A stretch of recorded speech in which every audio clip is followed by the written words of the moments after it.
নমস্কার, আমি দৃশানী ঘোষ, বিভাগ ক। আমার আজকের নিবেদন ভয় পেও না, কবি সুকুমার রায়। ভয় পেও না, ভয় পেও না, তোমায় আমি মারবো না। সত্যি বলছি, কুস্তি করে তোমার সঙ্গে পারবো না। মনটা আমার বড্ড নরম, হাড়ে আমার রাগটি নেই। তোমায় আমি চিবিয়ে খাবো, এমন আমার সাধ্যি নেই। মাথায় আমার শিং দেখে ভাই ভয় পেয়েছ কতই না। জানো না মোর মাথার ব্যারাম, কাউকে আমি গুতোই না। এসো এসো গর্তে এসো, বাস করে যাও 4টি দিন। আদর করে শিখে তুলে রাখবো তোমায় রাত্রি দিন। হাতে আমার মুগুর আছে, তাই কি হেতায় থাকবে না?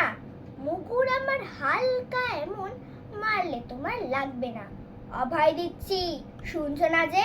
ধরবো না কি ঠ্যাং দুটা? বসলে তোমার মুন্ডু চেপে বুঝবে তখন কাণ্ডটা। আমি আছি, গিন্নি আছেন, আছে আমার 9 ছেলে। সবাই মিলে কামড়ে দেব, মিথ্যে অমন ভয় পেলে। নমস্কার।